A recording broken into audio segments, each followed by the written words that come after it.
ইসরাফিল ফেরেশতার জন্মের 1500 বৎসর পর এবং জিব্রাইল ফেরেশতার 500 বৎসর পর হজরত আজরাইল ফেরেশতার জন্ম হয়। ইহার প্রকৃত নাম আজরাইল হলেও ইনি মালাকুল মাউত নামী সকলের নিকট অধিক পরিচিত। যাবতীয় জীবনের জান কবজ করার ভার এর উপর অর্পিত আছে বলেই তিনি এই নাম পরিচিত। হাদিস শরীফে উল্লিখিত আছে, আজরাইল ফেরেশতার 4খানা ডানা এবং প্রত্যেক ডানায় অসংখ্য পালক আছে। প্রত্যেক পালকের অগ্রভাগে একটি মাথা, একটি মুখ ও 2টি করে চোখ আছে। দুনিয়া সৃষ্টি হতে কিয়ামত পর্যন্ত যত প্রাণী জন্মগ্রহণ করেছে এবং করবে, আজরাইল ফেরেশতা তার ঠিক তত সংখ্যক মাথা ও মুখ আছে। অবশ্য এই সকল মুখ ও মাথা তার পালকের অগ্রভাগে অবস্থিত, কিন্তু তার প্রধান মস্তক একটি। এই প্রধান মস্তকের চারিদিকে 4টি মুখ আছে। তার শরীরের প্রত্যেক পালকের 2খানা করে হাতও আছে। তিনি একই চক্ষু দ্বারা 2টি জীবের প্রতি দৃষ্টিপাত করেন না, একই হস্ত দ্বারা 2টি জীবের জান কবজ করেন না। প্রত্যেক জীবের জন্য তার পৃথক চক্ষু ও হস্ত নির্দিষ্ট আছে। কারো জান কবজ করার পর তার জন্য নির্দিষ্ট চোখ ও হাত তার শরীর হতে লুপ্ত হয়ে যায়। পক্ষান্তরে কোনো জীবের জন্মগ্রহণের সাথেই তার শরীরের একটি মাথা, একটি মুখ, 2টি চক্ষু ও 2খানা হস্ত উৎপন্ন হয়।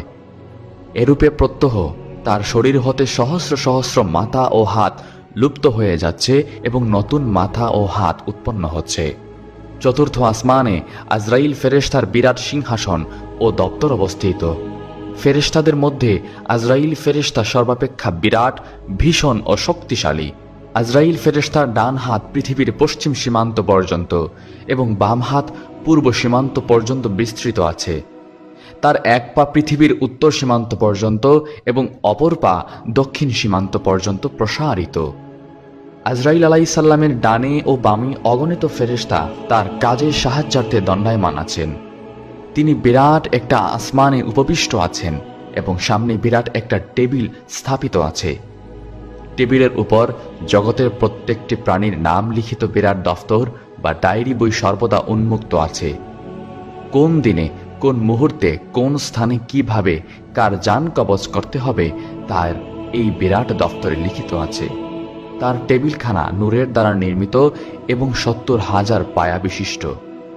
হযরত আজরাইল আলাইহিস সালামের দেহ এত বিরাট যে যদি সপ্ত সমুদ্রের পানি তার মাথার উপর ঢেলে দেওয়া হয়, তার এক ফোঁটাও পানি নিচে পড়বে না, সবই তার শরীরের মধ্যে শুকিয়ে যাবে। যেমন আমাদের কারো মাথার উপরে এক ফোঁটা পানি ফেলে দিলে তা সেখানেই শুকিয়ে যায়।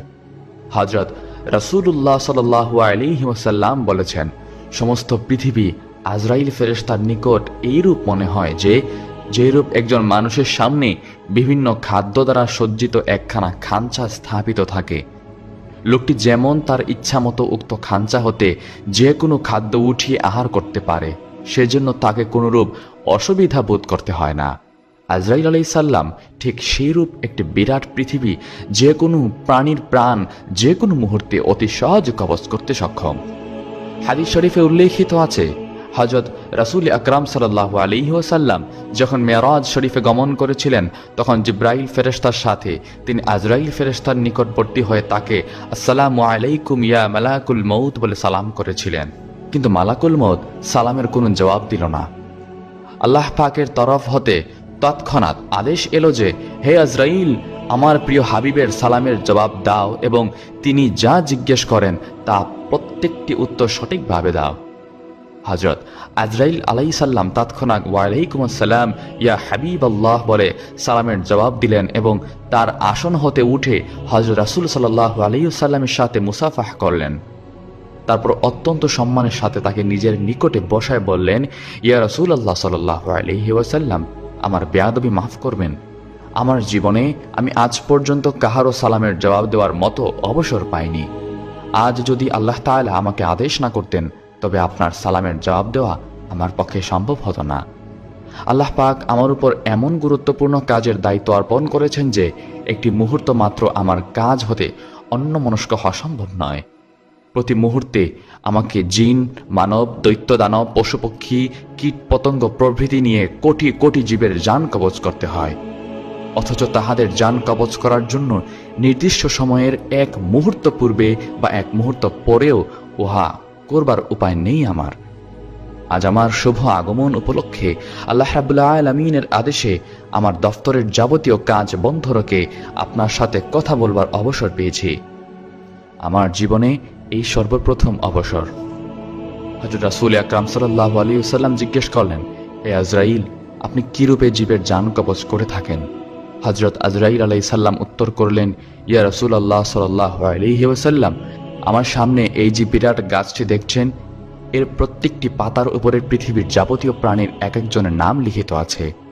যখন কাহারও মৃত্যুর সময় নিকটবর্তী হয়, তখন মৃত্যুর 40 দিন পূর্বে তার নাম লিখিত পাতাটি জরদ রং ধারণ করে। অতঃপর মৃত্যুর দিন সেই পাতাটি আমার সম্মুখস্থে এই টেবিলের উপরে পতিত হয়। আমি তৎক্ষণাৎ আমার ডায়েরি বই খুলে সেই প্রাণীটি কোন মুহূর্তে, কোথায়, কিভাবে জান কবজ করতে হবে তা দেখে আমার সাহায্যকারী ফেরেশতাদের একজনকে পাঠিয়ে দেই তার জান কবজ করতে। আজরাইল আলাইহিস সালাম বললেন, রূহ যে কি জিনিস আমি তা সঠিকভাবে নিজেও অবগত নেই, তবে একমাত্র বলতে পারি যে কারো জান কবজ করার পর আমার হাতের তালুতে সামান্য একটু ভার অনুভব করি। হযরত রাসূল আকরাম সাল্লাল্লাহু আলাইহি ওয়াসাল্লাম আবার জিজ্ঞেস করলেন, আপনার মাথার চারদিকে 4টি মুখ হওয়ার কারণ কি? আজরাইল আলাইহিস সালাম উত্তরে বললেন, আমার সম্মুখে মুখটি নূরের দ্বারা প্রস্তুত, এর দ্বারা মুমিন বান্দাদের জান কবজ করার আদেশ প্রদান করে থাকে। ডান দিকের মুখটি আল্লাহর ক্রোধে দ্বারা প্রস্তুত, এর দ্বারা পাপীদের জান কবজ করার আদেশ প্রদান করে থাকে। বাম দিকের মুখটি আল্লাহর গজবের দ্বারা প্রস্তুত, এর দ্বারা মুনাফিকদের জান কবজ করার আদেশ দেয়। আর পিছনের মুখটি দুজখের অগ্নি দ্বারা প্রস্তুত, এর দ্বারা কাফির ও মুশরিকদের জান কবজ করার আদেশ দেয়। ইয়া রাসূলুল্লাহ সাল্লাল্লাহু আলাইহি ওয়াসাল্লাম, আপনার জন্য একটি শুভ সংবাদ এই যে, যেদিন আল্লাহ তাআলা আপনাকে এই কাজের ভার অর্পণ করেছেন, সেই দিনে আমাকে নির্দেশ দিয়েছেন যে উম্মতে মুহাম্মদের জান অত্যন্ত আসানের সহিত কবজ করবে। সন্তান যেমন মায়ের স্তন পান করতে করতে ঘুমিয়ে পড়ে, তখন তার মাথা তার মুখ হতে স্তনটি টেনে বের করে নেয়, অথচ সন্তান কিছুই বুঝতে পারে না। ঠিক সেইরূপভাবে যেন প্রত্যেক উম্মতে মুহাম্মদের জান কবজ করা হয়, তারা যেন মোটেই কষ্ট অনুভব না করে। হযরত রাসূল আকরাম সাল্লাল্লাহু আলাইহি ওয়াসাল্লামের কথা শুনে অত্যন্ত খুশি হয়ে আল্লাহ তাআলার সকল স্বরূপ ধরে সিজদা করলেন। তিনি পুনরায় জিজ্ঞেস করলেন, হে ভাই আজরাইল, কখনো কারো জান কবজ করার জন্য কি আপনি আপনার এই আসন পরিত্যাগ করে নিজে উঠে গমন করেছিলেন? আজরাইল আলাইহিস সালাম উত্তরে বললেন, হ্যাঁ, আমাকে জীবনের সর্বমোট 3 বার এই আসন ত্যাগ করে নিজেকেই গমন করতে হয়েছিল। প্রথমবারে হযরত আদম আলাইহিস সালামের শরীর তৈরি করার জন্য মাটি আনতে, দ্বিতীয়বার হযরত আদম আলাইহিস সালামের জান কবজ করতে এবং তৃতীয়বার হযরত মুসা আলাইহিস সালামের জান কবজ করতে।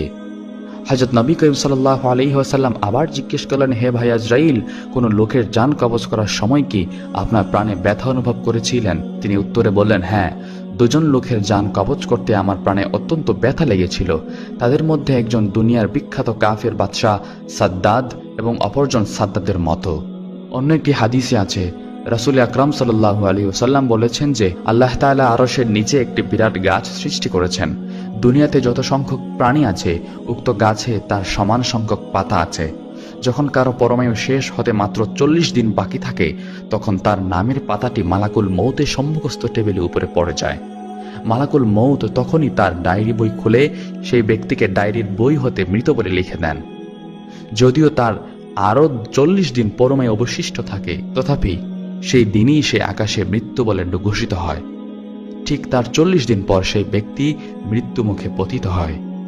রাসূল আকরাম সাল্লাল্লাহু আলাইহি ওয়াসাল্লাম বলেছেন, কোন লোকের মৃত্যুর পর যখন তার পিতামাতা বা স্ত্রী, পুত্রকন্যা প্রভৃতি চিৎকার করে ক্রন্দন ও মাতম করতে থাকে, তখন মালাকুল মউত অদৃশ্য থেকে তাকে সম্বোধন করে বলতে থাকেন, হে মাতমকারী, তুমি কার উপরে এত ক্রোধ ও অসন্তুষ্ট প্রকাশ করছো?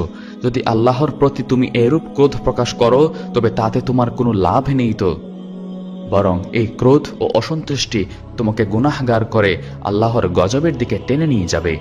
আর যদি আমার উপর তুমি অসন্তুষ্ট হয়ে থাকো, তবে সেটাও তোমার নিতান্ত বোকামি, কারণ আমি নিজের ইচ্ছামতো কোনো কাজ করি না। আমার পালনকর্তার আদেশ প্রতিপালন করাই আমার একমাত্র কাজ। আমি সেই সর্বশক্তিমান আল্লাহর কসম করে বলছি, একমাত্র এই ব্যক্তির জন্য নির্দিষ্ট খাদ্যের একটি দানা বাকি থাকতে ইহাকে দুনিয়া হতে উঠিয়ে নেইনি, সুতরাং আমার প্রতি ক্রোধ করারও কোনো কারণ নেই। মৃত্যুর ফেরেশতা মালাকুল মউত, যার দায়িত্ব হচ্ছে মানুষের রূহ কবজ করা। আল্লাহ তাআলা যার মৃত্যু যেখানে সাব্যস্ত করেছেন সেখানেই হবে, এটাই আল্লাহর বিধান। মৃত্যু নিয়ে বিস্ময়কর একটি ঘটনা সংঘটিত হয়েছিল হযরত সুলাইমান আলাইহিস সালামের যুগে। সেই ঘটনায় মৃত্যুর ফেরেশতা বিস্ময়ে হতবাক হয়ে যান। হযরত সুলাইমান আলাইহিস সালাম নিজের এক মন্ত্রীর সঙ্গে কথাবার্তা বলছিলেন। এমন সময় খুব সুন্দর চেহারা ও দামি পোশাক পরিহিত এক ব্যক্তি সুলাইমান আলাইহিস সালামের মজলিসে প্রবেশ করল এবং সে কিছুক্ষণ বসার পর চলে গেল। তার যাওয়ার পরে মন্ত্রী সুলাইমান আলাইহিস সালামকে জিজ্ঞেস করলেন, হে আল্লাহর নবী, এই মাত্র আপনার কাছে যে লোকটি এসেছিল ওই ব্যক্তি কে? হযরত সুলাইমান আলাইহিস সালাম বললেন, আমার কাছে আসা ব্যক্তি ছিলেন মৃত্যুর ফেরেশতা মালাকুল মউত। এ কথা শুনে মন্ত্রীর চেহারা ফ্যাকাশে হয়ে গেল এবং সে কাঁপতে শুরু করল আর বলল যে, হে নবী হযরত, অনুগ্রহ করে আমার জন্য বাতাসকে হুকুম দিন, বাতাস যেন আমাকে হিন্দুস্তানে অর্থাৎ সেখান থেকে অনেক দূরে পৌঁছে দেয়, কারণ আমার জন্য এটি অসম্ভব যে যেখানে মৃত্যুর ফেরেশতা বসে আছে সেখানে আমি বসে থাকি। এটা আমার পক্ষে একেবারে অসম্ভব। হযরত সুলাইমান আলাইহিস সালাম মন্ত্রীর আবেদন মঞ্জুর করলেন। মন্ত্রীকে দীর্ঘ দূরত্বে হিন্দুস্তান পৌঁছে দেওয়ার জন্য বাতাসকে নির্দেশ দিলেন। বাতাস পয়গাম্বরের নির্দেশ পালনে তাকে নির্ধারিত গন্তব্যে পৌঁছে দেন। মন্ত্রী সেখান থেকে হিন্দুস্তান চলে যাওয়ার পর মালাকুল মউত আবার উপস্থিত হল। তিনি হযরত সুলাইমান আলাইহিস সালামকে জিজ্ঞাসা করলেন, আপনার মন্ত্রী কোথায়? মালাকুল মউতকে জানানো হলো, আপনার ভয়ের কারণে বাতাসের সাহায্যে মন্ত্রীকে মৃত্যুর নির্ধারিত স্থানে হিন্দুস্তানে পৌঁছে দেওয়া হয়েছে। আসলে এটি ছিল মহান আল্লাহর কুদরত, কারণ যার মৃত্যু যেখানে লেখা আছে সেখানেই হবে। কিছুক্ষণ আগে যখন আপনার মজলিসে এসে ওই মন্ত্রীকে দেখলাম তখন আমি আশ্চর্য হয়েছিলাম, কারণ আল্লাহ তাআলা আমাকে হিন্দুস্তান গিয়ে ওই ব্যক্তির রূহ কবজ করার নির্দেশ দিয়েছিলেন, অথচ আপনার এখানে এসে দেখি সে কিনা আপনার মজলিসে বসা। সবচেয়ে বড় বিস্ময়ের ব্যাপার হল হিন্দুস্তান এখান থেকে 1000 মাইল দূরে অবস্থিত, যেখানে সহজে যাওয়া সম্ভব নয়, অথচ আল্লাহর জন্য তা কতই না সহজ। আল্লাহ যা চান তা করতে সক্ষম। তিনি সব সময় সব কিছুর উপর ক্ষমতাবান।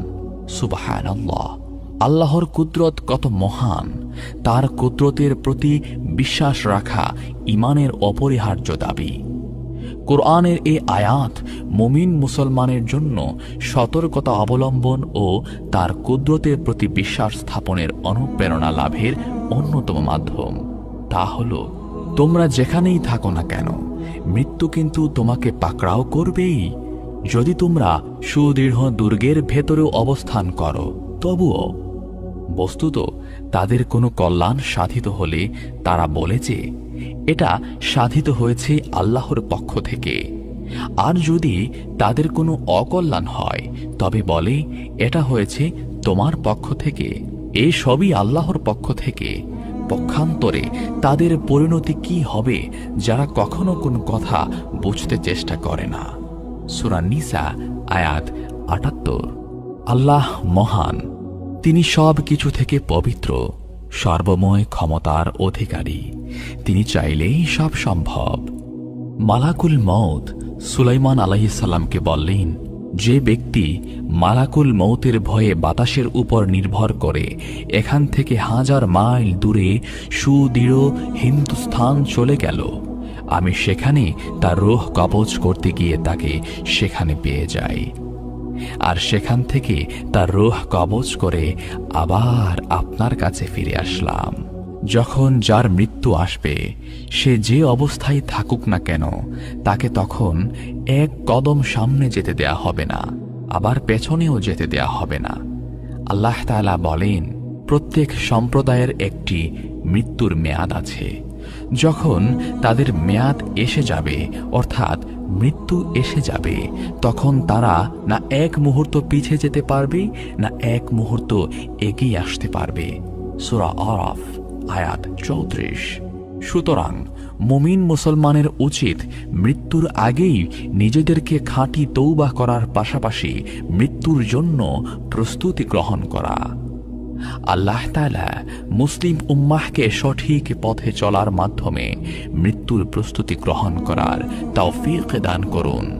আল্লাহর ক্ষমতা ও কর্তৃত্বের উপর যথাযথ আস্থা এবং বিশ্বাস রাখার তৌফিক দান করুন। আমিন। আসসালামু আলাইকুম ওয়া রাহমাতুল্লাহ। কেমন আছেন সবাই? আশা করছি আল্লাহ তাআলার অশেষ রহমতে ভালো আছেন। আল্লাহ তাআলা বলেন, পৃথিবীর সব প্রাণী মৃত্যুর স্বাদ গ্রহণ করতে হবে। জীবন যার আছে, মৃত্যু তার সুনিশ্চিত। আর দুনিয়াতে সবচেয়ে কষ্টদায়ক হচ্ছে মানুষের মৃত্যু। কারো আপনজনের মৃত্যুতে স্বজনের বিয়োগ ব্যথাই নয়, বরং মৃত্যুবরণকারী ব্যক্তিও প্রচণ্ড শারীরিক কষ্টের সম্মুখীন হয়।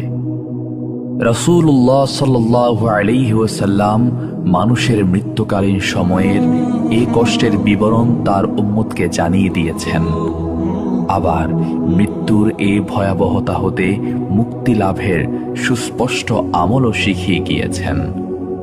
তানবীহুল গাফিলিনে মৃত্যুকালীন কষ্টের উপর একটি হাদিস উল্লেখ করা আছে।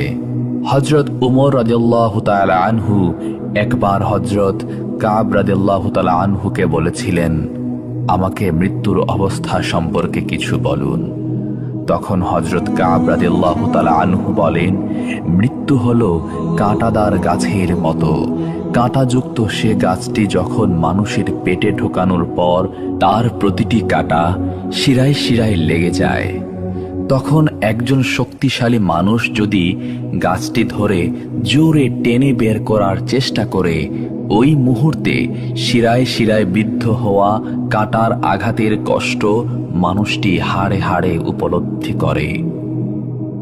অনুরূপভাবে মানুষের মৃত্যুকালীন সময়ে মৃত্যু পথযাত্রীর কাছেও মনে হয় যেন তার শরীরের গোশতগুলো যেন একটি কাঁটার সঙ্গে বেরিয়ে আসছে। সে মৃত্যু যন্ত্রণা মানুষ হাড়ে হাড়ে উপলব্ধি করতে থাকে। এ হলো মৃত্যুকালীন সময়ে মানুষের মৃত্যু যন্ত্রণার নমুনা।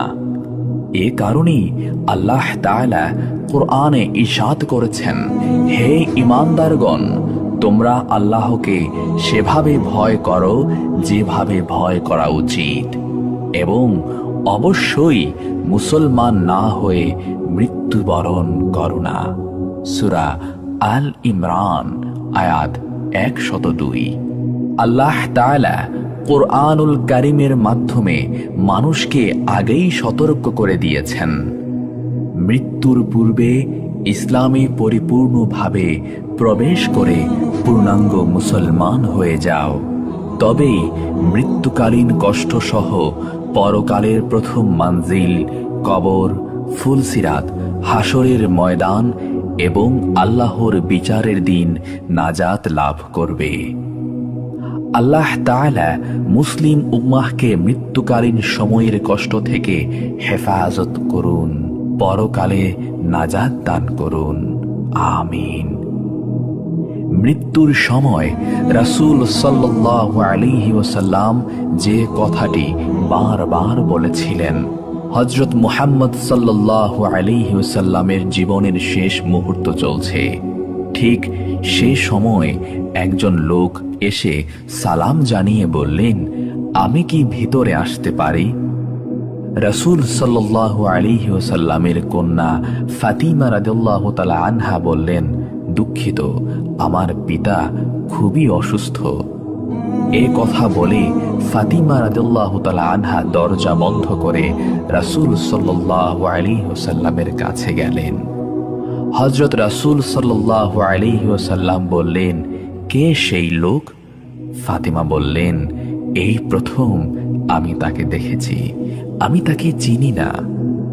রাসূল সাল্লাল্লাহু আলাইহি ওয়াসাল্লাম বললেন, শোনো ফাতিমা, সে হচ্ছে আমাদের এই ছোট্ট জীবনের অবসানকারী ফেরেশতা আজরাইল তথা মালাকুল মউত। এটা শুনে হযরত ফাতিমার অবস্থা তখন ক্রন্দনরত বোবার মতো হয়ে গিয়েছে। রাসূল সাল্লাল্লাহু আলাইহি ওয়াসাল্লাম বললেন, হে জিব্রাইল, আমার উম্মতের কি হবে? আমার উম্মতের নাজাতের কি হবে? জিব্রাইল আলাইহিস সালাম বললেন, হে রাসূল, আপনি চিন্তা করবেন না, আল্লাহ ওয়াদা করেছেন আপনার উম্মতের নাজাতের জন্য। মৃত্যুর ফেরেশতা ধীরে ধীরে রাসূলের কাছে এলেন জান কবজ করার জন্য। মালাকুল মউত আজরাইল আরো কাছে এসে ধীরে ধীরে রাসূল সাল্লাল্লাহু আলাইহি ওয়াসাল্লামের জান কবজ করতে থাকলেন। পাশে দাঁড়িয়ে থাকা জিব্রাইল আলাইহিস সালামকে রাসূল সাল্লাল্লাহু আলাইহি ওয়াসাল্লাম বললেন গোগানির সাথে, ওহ জিব্রাইল, এটা কেমন বেদনাদায়ক জান কবজ করা। ফাতিমা রাদিয়াল্লাহু তাআলা আনহা তার চোখ বন্ধ করে ফেললেন। আলী রাদিয়াল্লাহু তাআলা আনহু তার দিকে উপর হয়ে বসলেন। জিব্রাইল আলাইহিস সালাম তার মুখটা উল্টা দিকে ফিরিয়ে নিলেন। রাসূল সাল্লাল্লাহু আলাইহি ওয়াসাল্লাম বললেন, হে জিব্রাইল, তুমি মুখটা উল্টা দিকে ঘোরালে কেন? আমার প্রতি কি তুমি বিরক্ত? জিব্রাইল আলাইহিস সালাম বললেন, হে রাসূলুল্লাহ সাল্লাল্লাহু আলাইহি ওয়াসাল্লাম, সাকরাতুল মউতের অবস্থায় আমি আপনাকে কিভাবে দেখে সহ্য করতে পারি? ভয়াবহ ব্যথায় রাসূল সাল্লাল্লাহু আলাইহি ওয়াসাল্লাম ছোট্ট একটা গোগানি দিলেন। রাসূলুল্লাহ বললেন, হে আল্লাহ, সাকরাতুল মউত জান কবজের সময় যতই ভয়াবহ হোক সমস্যা নেই, আমাকে সকল ব্যথা দাও, আমি বরণ করে নেব, কিন্তু আমার উম্মতকে ব্যথা দিও না। রাসূল সাল্লাল্লাহু আলাইহি ওয়াসাল্লামের শরীরটা ধীরে ধীরে ঠান্ডা হয়ে আসতে লাগলো। তার পা, বুক কিছুই নড়ছে না এখন আর। রাসূল সাল্লাল্লাহু আলাইহি ওয়াসাল্লামের চোখের পানির সাথে তার ঠোঁটটা কম্পিত ছিল। তিনি কিছু বলবেন মনে হয়। হযরত আলী রাদিয়াল্লাহু তাআলা আনহু তার কানটা রাসূল সাল্লাল্লাহু আলাইহি ওয়াসাল্লামের মুখের কাছে নিয়ে গেলেন। রাসূল সাল্লাল্লাহু আলাইহি ওয়াসাল্লাম বললেন, নামাজ কায়েম করো এবং তোমাদের মাঝে থাকা দুর্বলদের যত্ন নিও। রাসূল সাল্লাল্লাহু আলাইহি ওয়াসাল্লামের ঘরের বাইরে চলছে কান্নার আওয়াজ। সাহাবীরা একজন আরেকজনকে জড়িয়ে ধরে উচ্চ স্বরে কান্নারত। হযরত আলী রাদিয়াল্লাহু তাআলা আনহু আবার তার কানটা রাসূলের মুখের কাছে ধরলেন। রাসূল সাল্লাল্লাহু আলাইহি ওয়াসাল্লাম চোখ ভেজা অবস্থায় বলতে থাকলেন, ইয়া উম্মতি, ইয়া উম্মতি, হে আমার উম্মতেরা, নামাজ, নামাজ, নামাজ। আল্লাহর আদেশে হযরত ইসরাফিল আলাইহিস সালামের শিঙায় ফুৎকারের মাধ্যমে কিয়ামত অনুষ্ঠিত হবে। পৃথিবী ও আসমানের সব প্রাণীর জান কবজ করার পর যখন আজরাইল আলাইহিস সালাম আল্লাহর দরবারে হাজির হবেন, তখন আল্লাহ আজরাইলকে প্রশ্ন করবেন, হে আজরাইল, আর কে কে জীবিত আছে? আজরাইল আলাইহিস সালাম উত্তরে বলবেন, হে আমার রব, হে আমার প্রতিপালক, আর মাত্র বাকি রয়েছেন জিব্রাইল, ইসরাফিল, মিকাইল ও আমি আজরাইল জীবিত আছি। তখন আল্লাহ বলবেন, তুমি ছাড়া বাকি তিনজনের জান কবজ করে ফেলো। তখন আজরাইল আলাইহিস সালাম জিব্রাইল, ইসরাফিল ও মিকাইলের জান কবজ করবেন। এরপর আল্লাহ সুবহানাহু ওয়া তাআলা আজরাইল আলাইহিস সালামকে শেষ প্রশ্নটি করবেন। আল্লাহ হযরত আজরাইল আলাইহিস সালামকে বলবেন, হে আজরাইল, এখন কে জীবিত আছে? তখন আজরাইল আলাইহিস সালাম বলবেন, হে আল্লাহ, এখন তোমার সামনে আমি আজরাইল দাঁড়িয়ে আছি, আর কেউ নেই। আল্লাহ বলবেন, মুত ইয়া মালাকুল মউত, মরে যা হে মৃত্যুর ফেরেশতা, তুইও মরে যা। তখন আজরাইল আলাইহিস সালাম নিজের জান নিজেই কবজ করবেন, আজরাইলও মরে যাবে। তখন পৃথিবীর মধ্যে একমাত্র আল্লাহ একাই। এভাবে কত শত বছর অতিক্রান্ত হবে সেটা আল্লাহই ভালো জানেন। কেয়ামতের পর হাসরের মাঠে যখন বিচারক আল্লাহ পৃথিবীর সব বিচারক, উকিল, মুক্তার, রাজা বাদশাহ, স্বৈরাচার, জুলুমবাজ, শাসক তখন তার সামনে আসামির মতো উপস্থিত হবে। তখন আল্লাহ হুঙ্কার ছেড়ে বলবেন, আজকের রাজত্ব কার? সূরা আল মুমিনে 16 নং আয়াতে আল্লাহ তাআলা বলেন, সেটি এমন দিন যখন সব মানুষের সবকিছু প্রকাশ হয়ে পড়বে। আল্লাহর কাছে তাদের কোনো কথাই গোপন থাকবে না। সেদিন ঘোষণা দিয়ে জিজ্ঞেস করা হবে, আজ রাজত্ব কার? সব সৃষ্টি বলে উঠবে, একমাত্র আল্লাহর, যিনি কাহ্হার। এই আয়াতের ব্যাখ্যায় বলা হয়েছে, শেষ বিচারের সাক্ষাৎ ও সমাবেশের দিন দ্বিতীয় ফুকের পরে হবে। দ্বিতীয় ফুৎকারের পরে নতুন ভূপৃষ্ঠ সমতল করে দেয়া হবে, যাতে কোনো আড়াল থাকবে না। দ্বিতীয় ফুকের মাধ্যমে সব কিছু পুনরুজ্জীবিত হওয়ার পরে তা বাস্তবায়িত হবে। কিন্তু একটি হাদিসে এসেছে, কিয়ামতের প্রারম্ভে আহ্বানকারী আহ্বান করে বলবেন, হে লোক সব, তোমাদের কিয়ামত এসেছে। তখন জীবিত মৃত সবাই শুনতে পাবে। আর আল্লাহ প্রথম আসমানে নেমে এসে বলবেন, আজকের দিনে কার রাজত্ব? একমাত্র পরাক্রমশীল আল্লাহর জন্যই।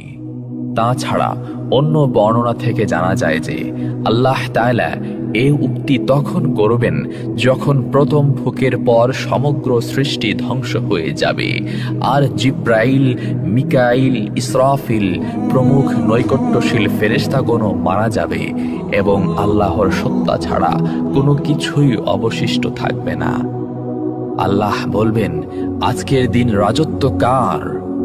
আল্লাহ নিজেই জবাব দেবেন, প্রবল পরাক্রান্ত এক আল্লাহর।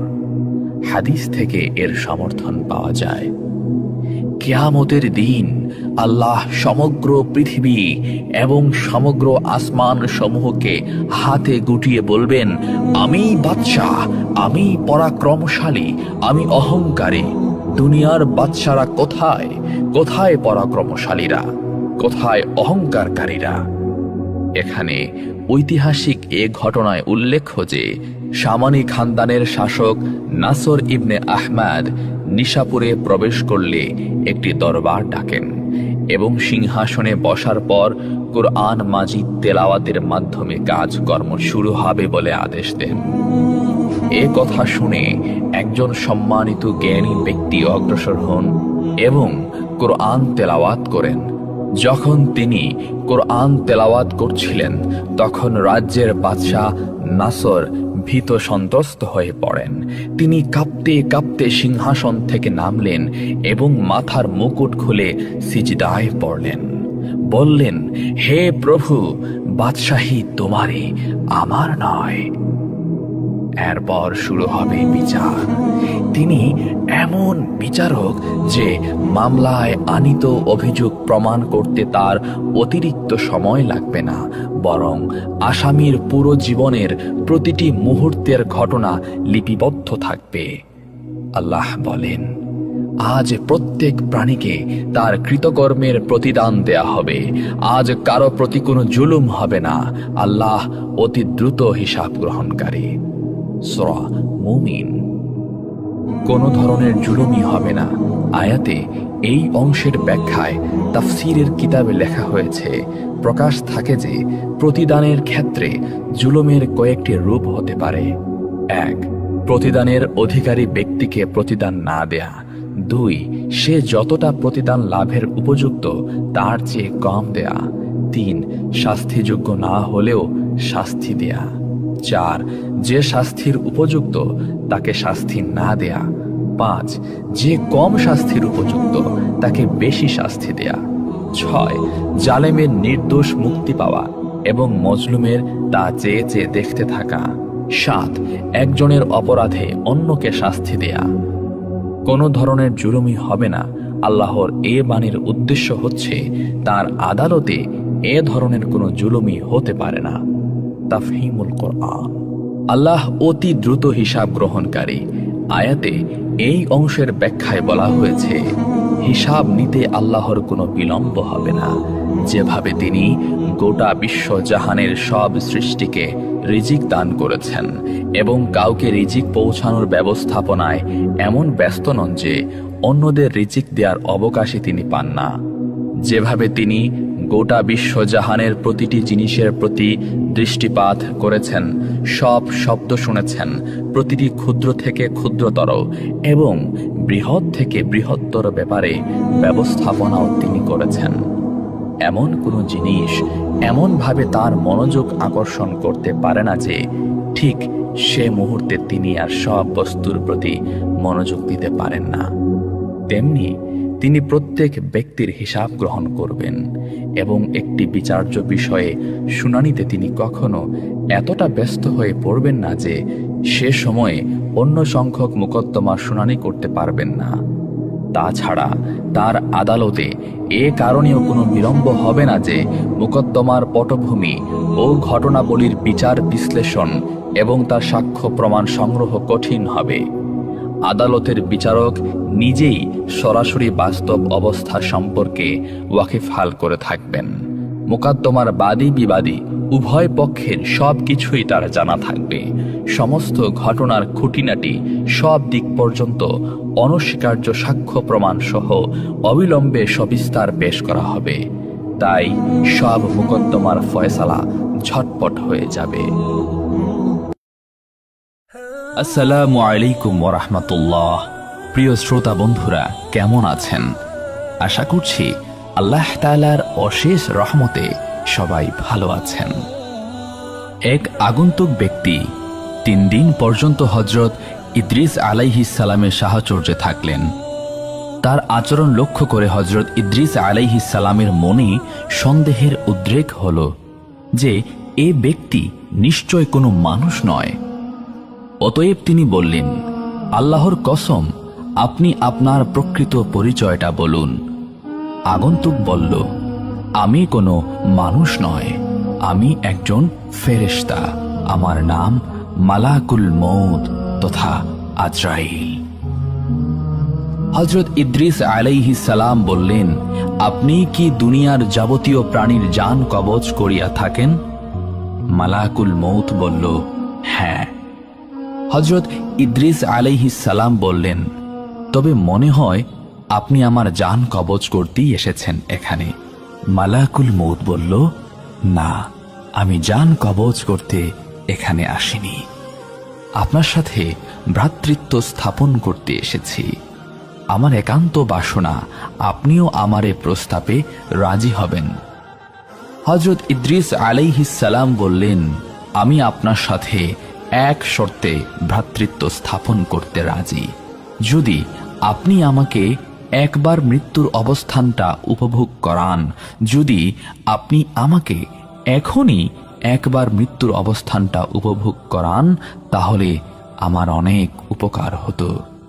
মৃত্যুর ভয়ে আমি বেশি করে আল্লাহর ইবাদত করতে পারতাম। মালাকুল মউত বললেন, আল্লাহর অনুমতি ছাড়া আমি এ কাজ করতে পারি না। আল্লাহ এখনো আপনার জান কবজ করার হুকুম আমাকে দেননি।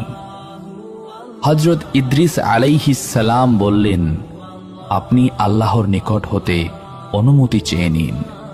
মালাকুল মউত আল্লাহর নিকট অনুমতি প্রার্থনা করলে আল্লাহ তাকে অনুমতি দেন। অনুমতি পেয়ে মালাকুল মউত হযরত ইদ্রিস আলাইহিস সালামের জান কবজ করলেন।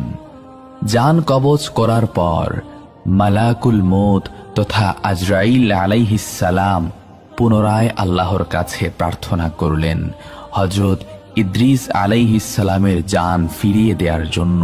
আল্লাহ তার প্রার্থনা কবুল করলেন।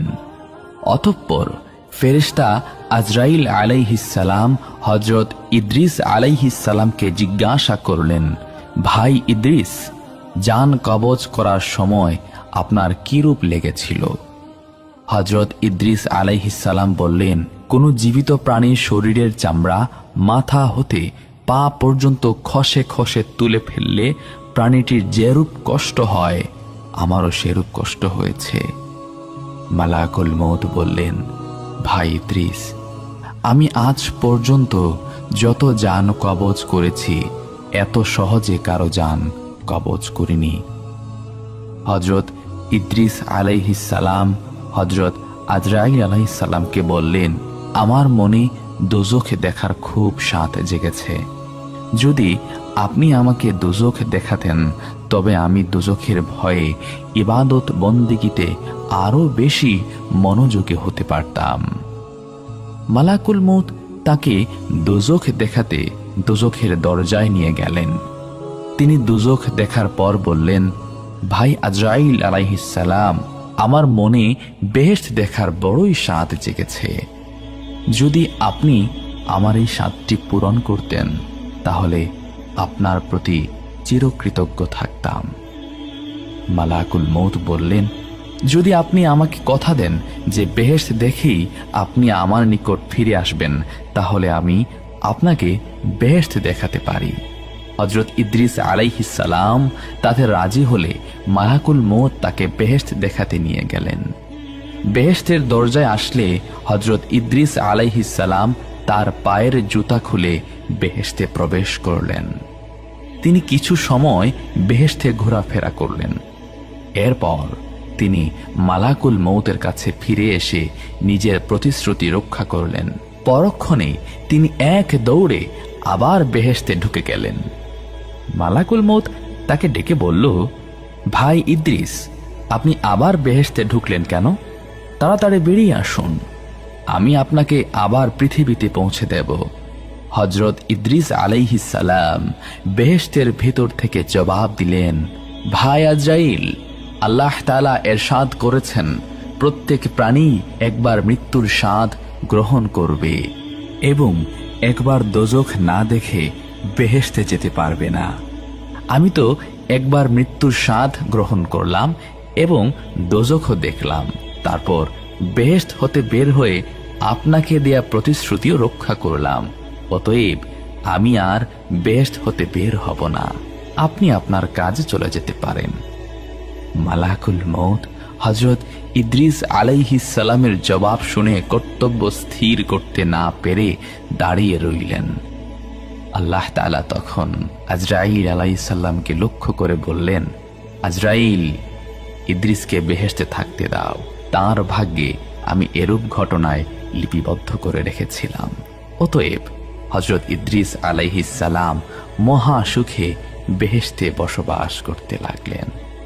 সুবহানাল্লাহ। হযরত আবু হুরায়রা রাদিয়াল্লাহু তাআলা আনহু থেকে বর্ণিত, তিনি বলেন, মউতের ফেরেশতাকে মুসা আলাইহিস সালামের নিকট তার জান কবজের জন্য পাঠানো হয়েছিল। ফেরেশতা যখন তার নিকট আসলেন তিনি তার চোখে থাপ্পড় মারলেন। তখন ফেরেশতা তার রবের নিকট ফিরে গেলেন এবং বললেন, আপনি এমন এক বান্দার নিকট পাঠিয়েছেন যে মরতে চায় না। আল্লাহ বললেন, তুমি তার কাছে ফিরে যাও এবং তাকে বলো সে যেন তার একটি হাত একটি গরুর পিঠে রাখে। তার হাত যতগুলো পশম ঢাকবে তার প্রতিটি পশমের পরিবর্তে তাকে 1 বছর করে হায়াত দেয়া হবে। মুসা আলাইহিস সালাম বললেন, হে রব, তারপর কি হবে? আল্লাহ বললেন, তারপর মৃত্যু। মুসা আলাইহিস সালাম বললেন, এখনই হোক। আবু হুরায়রা রাদিয়াল্লাহু তাআলা আনহু বলেন, তখন তিনি আল্লাহর নিকট আরজ করলেন তাকে যেন আরদে মুকাদ্দাস বা পবিত্র ভূমি থেকে পাথর নিক্ষেপের দূরত্বের সমান স্থানে পৌঁছে দেয়া হয়। আবু হুরায়রা রাদিয়াল্লাহু তাআলা আনহু বলেন, রাসূলুল্লাহ সাল্লাল্লাহু আলাইহি ওয়াসাল্লাম বলেছেন, আমি যদি সেখানে থাকতাম তাহলে অবশ্যই আমি তোমাদেরকে রাস্তার পাশে লাল টিলার নিচে কবরটি দেখিয়ে দিতাম। রাবি আব্দুর রাজ্জাক বলেন, মামর রহমতুল্লাহ আলাইহি আবু হুরায়রা রাদিয়াল্লাহু তাআলা আনহু সূত্রে নবী সাল্লাল্লাহু আলাইহি ওয়াসাল্লাম থেকে অনুরূপ বর্ণনা করেছেন। আবার এরকম বর্ণনাও আছে, হযরত আবু হুরায়রা রাদিয়াল্লাহু তাআলা আনহু থেকে বর্ণিত, রাসূলুল্লাহ সাল্লাল্লাহু আলাইহি ওয়াসাল্লাম বলেছেন, মালাকুল মউত অর্থাৎ জান কবজকারী ফেরেশতাকে মূসা আলাইহিস সালামের নিকট প্রেরণ করা হলো। তিনি যখন এলেন তখন মূসা আলাইহিস সালাম তাকে জোরে থাপ্পড় মারলেন, যার ফলে মালাকুল মউতের চক্ষু বের হয়ে পড়ল। তখন তিনি আল্লাহর নিকট আরজ করলেন, আপনি আমাকে এমন বান্দার নিকট প্রেরণ করেছেন যিনি মউত চান না। আল্লাহ তাআলা তখন নিজ কুদরতে তার চক্ষু আপন স্থানে ফিরিয়ে দিয়ে বললেন, তুমি আবার যাও এবং তাকে বলো আপনি একটি ষাঁড়ের পিঠে হাত রাখুন। ওই হাতের নিচে যত পশম পড়বে আপনি চাইলে এর প্রতিটি পশমের বিনিময়ে আপনার হায়াত 1 বছর করে দীর্ঘায়িত হবে। মূসা আলাইহিস সালাম এ কথা শুনে বললেন, এরপর কি হবে? আল্লাহ তাআলা বললেন, মৃত্যু আসবে। মূসা আলাইহিস সালাম বললেন, তাহলে এখনই মৃত্যু দিন। এখানে উল্লেখ যে বিখ্যাত হাদিস বিশারদগণ বলেন, মালাকুল মউত মূসা আলাইহিস সালামের অনুমতি না নিয়েই মানুষের বেশে তার ঘরে প্রবেশ করেছিলেন। তখন তিনি তাকে চিনতে না পেরে বিনা অনুমতিতে ঘরে প্রবেশ করার কারণে তাকে আঘাত করেন। ফাতহুল বারী। তো বন্ধুরা, এই ছিল হযরত মূসা আলাইহিস সালাম কর্তৃক হযরত আজরাইল আলাইহিস সালামকে থাপ্পড় মারার ঘটনা।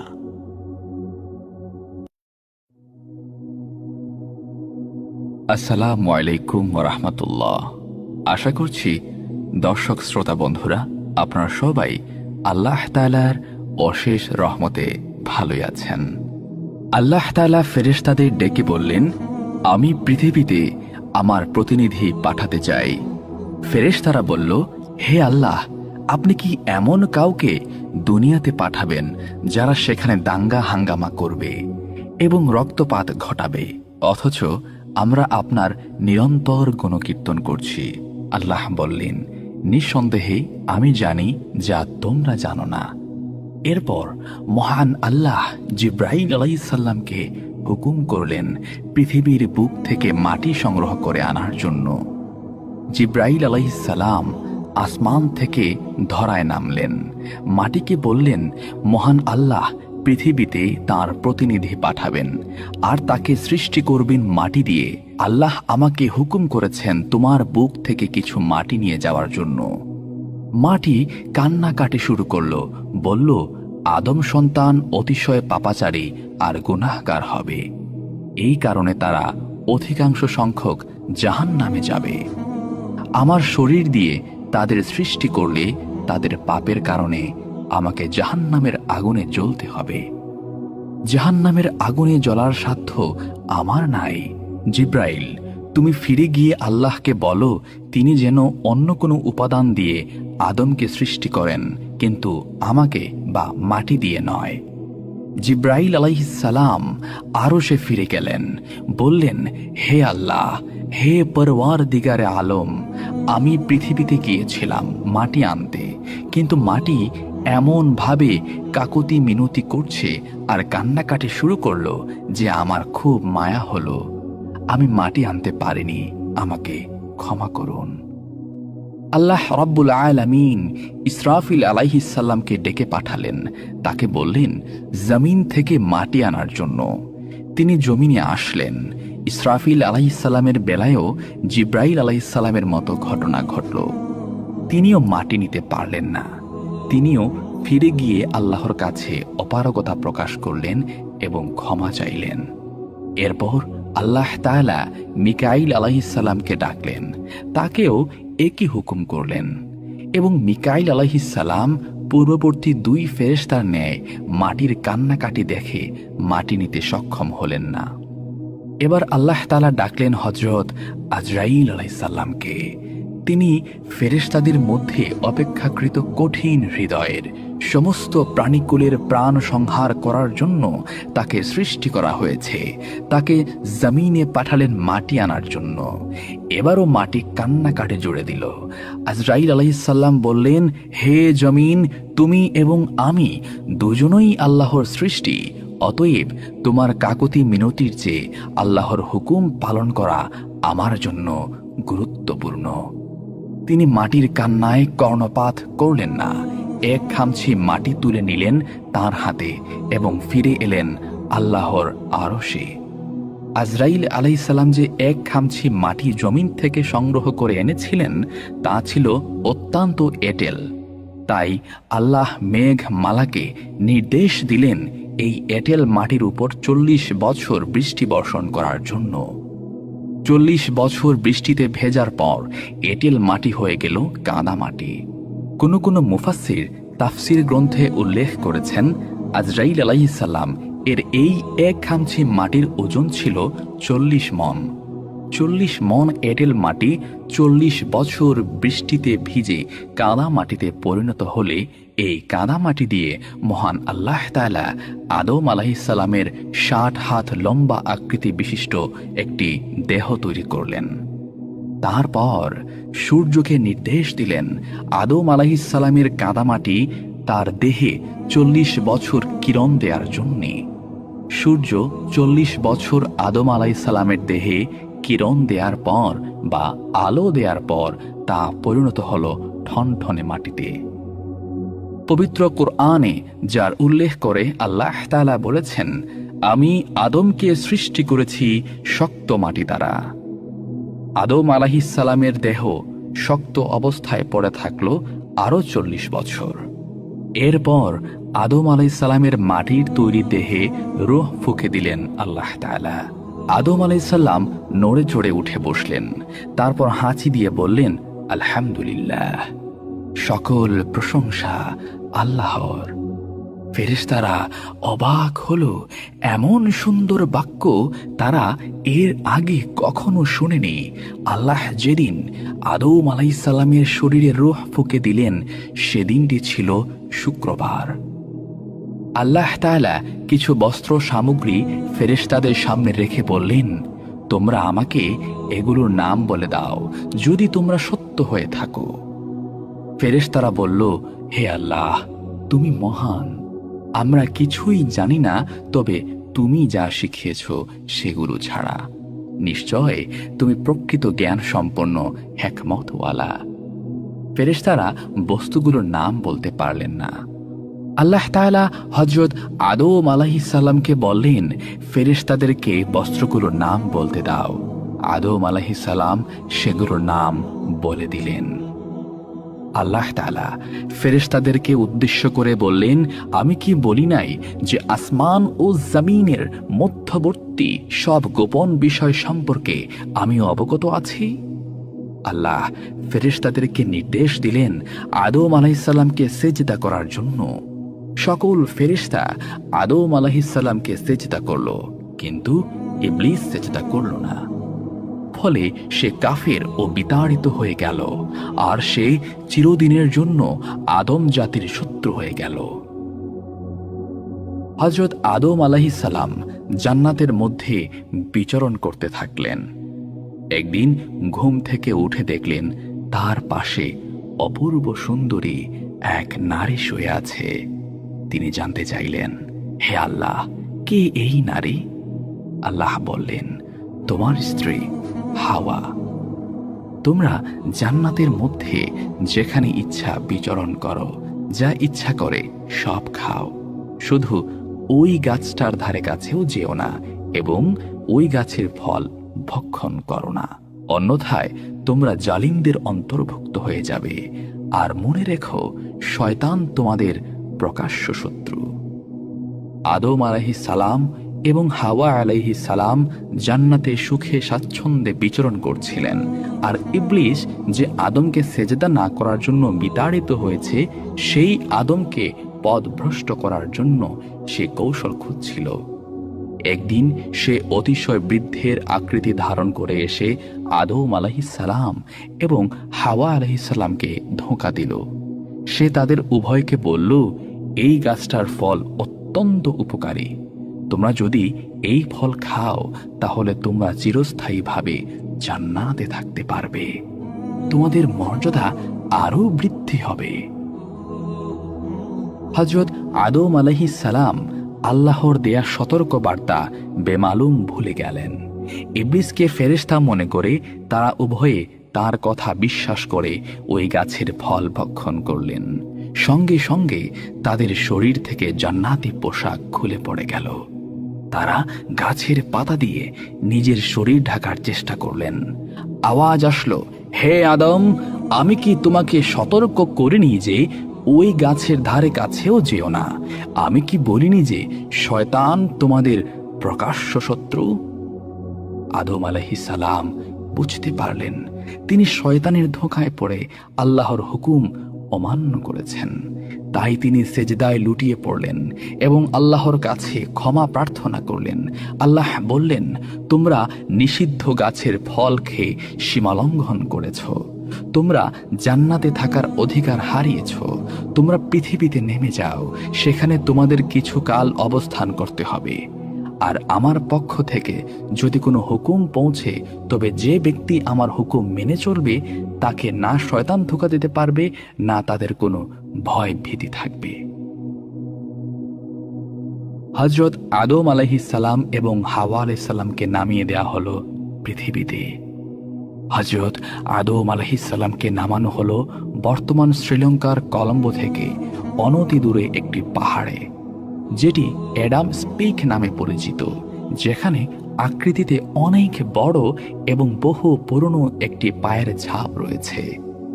ঐতিহাসিকগণ বিভিন্নভাবে প্রমাণ করার চেষ্টা করেছেন যে এইটাই আমাদের আদি পিতা হযরত আদম আলাইহিস সালামের ফুটপ্রিন্ট। হযরত হাওয়া আলাইহিস সালামকে নামানো হয়েছিল সৌদি আরবের জেদ্দায়।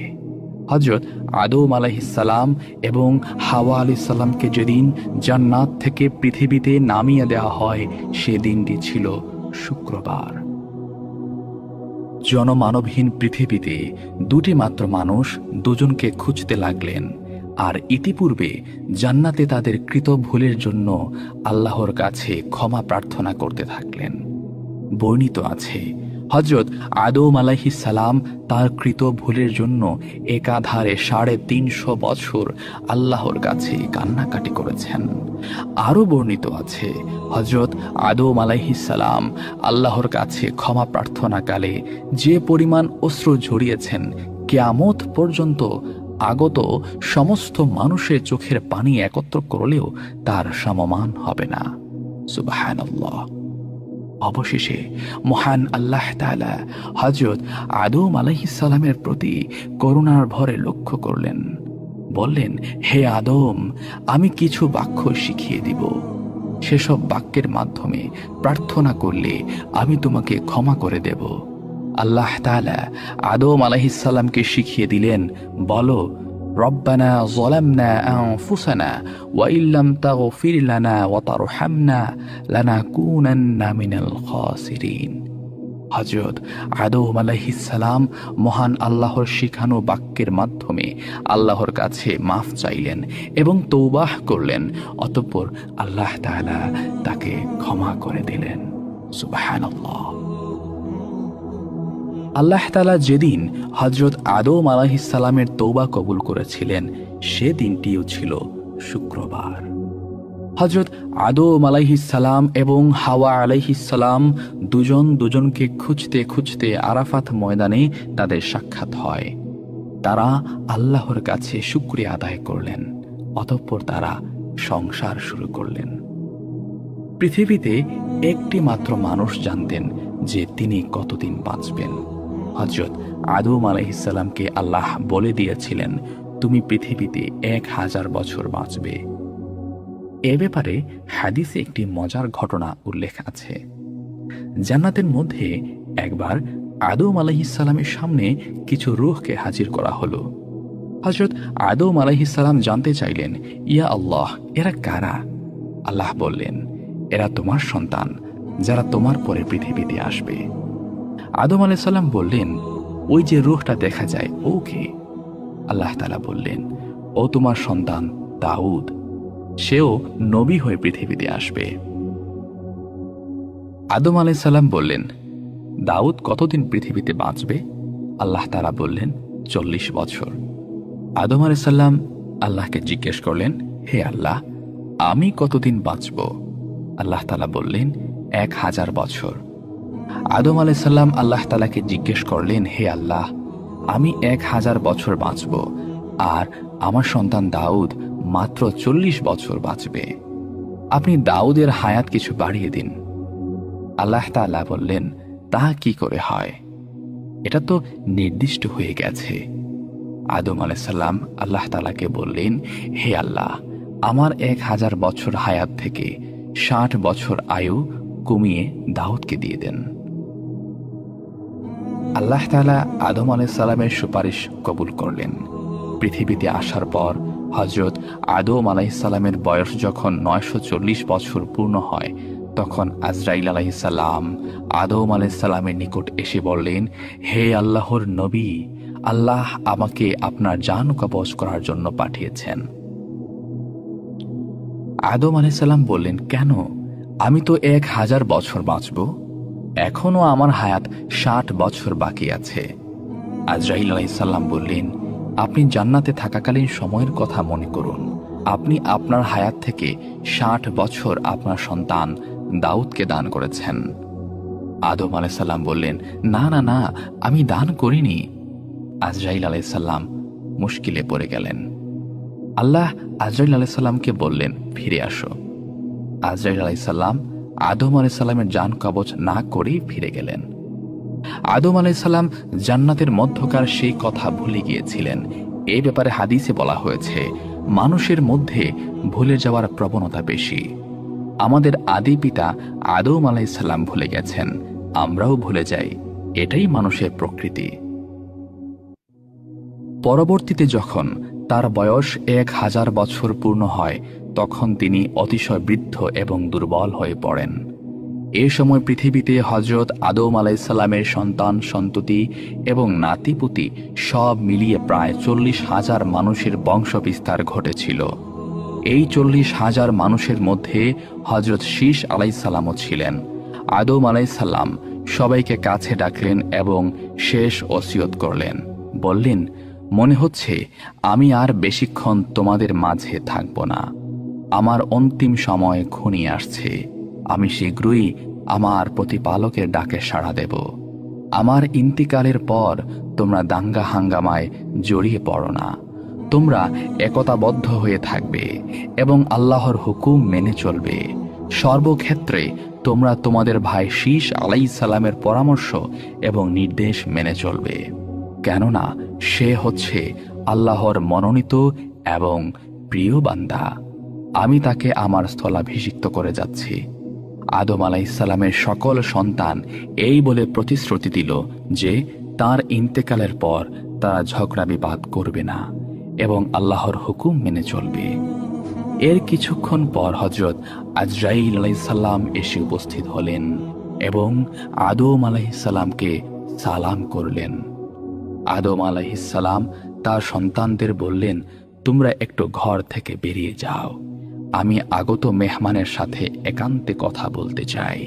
সন্তানরা সবাই বেরিয়ে গেল ঘর থেকে। আজরাইল আলাইহিসসালাম বললেন, হে আল্লাহর নবী, আল্লাহ আমাকে আপনার রূহ কবজ করার জন্য প্রেরণ করেছেন। আদম আলাইহিসসালাম বললেন, আমি আমার রবের সাথে সাক্ষাৎ করার জন্য ব্যাকুল হয়ে আছি। আমি শীঘ্রই আমার রবের সাথে সাক্ষাৎ লাভের ইচ্ছা পোষণ করছি। আজরাইল আলাইহিসসালাম হযরত আদম আলাইহিসসালামের জান কবজ করে নিয়ে গেলেন। আদম আলাইসাল্লামের মৃত্যুর পর হাওয়া আলাইহিসসালাম এবং তার সন্তানগণ কান্নায় ভেঙে পড়ল। তারা শোকে হতবিহ্বল হয়ে পড়ল।